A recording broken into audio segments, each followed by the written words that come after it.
Most people in town really don't understand the magnitude of the situation until the sun comes up, until there's light, until they begin to wander out of their cellars and their homes, and they see the destruction that the battle has wrought. The town is just consumed by this. To fully comprehend what the town was dealing with that morning is very, very difficult. I think a lot of townsfolk were just numb. It was worse than they had imagined. Everyone knew it was bad. No one really knew how bad it was until they saw it. There's gunpowder residue still hanging in the air, the smell of 1,000 different things. Any of them who dared approach the south edge of town out on that farmland saw, well, to use the words of a Tennessean, it was a holocaust of death. And what they began to see was absolute and whole-scale destruction.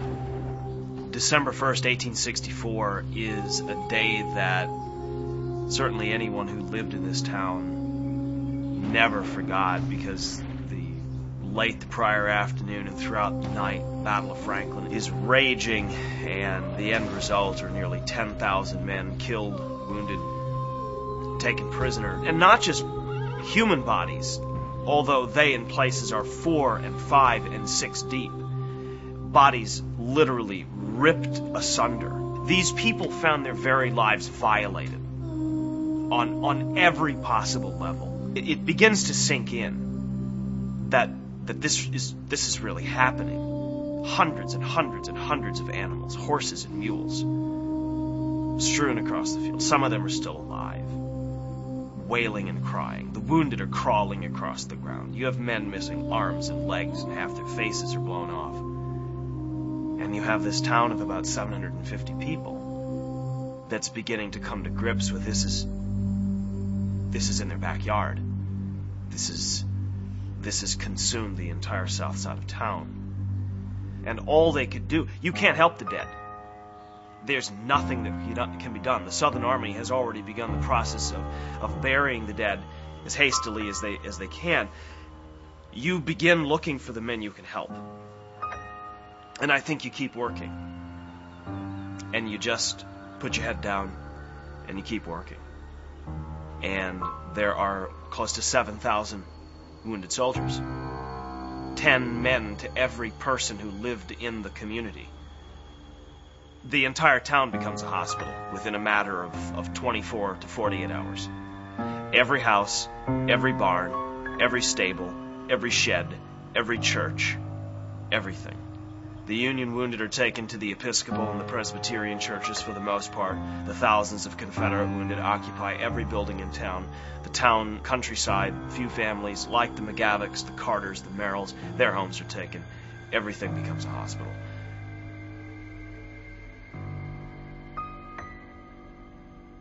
There is something else that begins that day, and it is this incredible story of perseverance and dedication and work and diligence and a lot of other adjectives that you could apply to it, because it's very easy, I think, to get sort of weighted down in the horror. You cry, you scream, you holler, you yell, you're up and down, you're all over the place, but something else starts. It's that core of the human spirit, the goodness that exists in most people, and often people never find that until they're challenged. And they had to reach down inside, deep. They leaned on each other. They leaned on faith. It's an odd town, too. No middle-aged men to speak of. It was a town of women and children and older people doing what they could. And they banded together almost out of necessity. It didn't end on the first. Drug on to the second, the third, and the fourth, and the fifth. And it got better. Every day it was a little bit better. Couldn't have gotten any worse. There were still 44 hospitals in Franklin in March of 1865. The last wounded man does not leave Carnton until June. Some of the last wounded go home July and August. So it's a long recovery. And the memories were always there. They never went away. I think it was the very basic human instinct to survive. This was a small group of people dealing with something entirely out of their control, and they tried to do the best with the situation. And that meant banding together.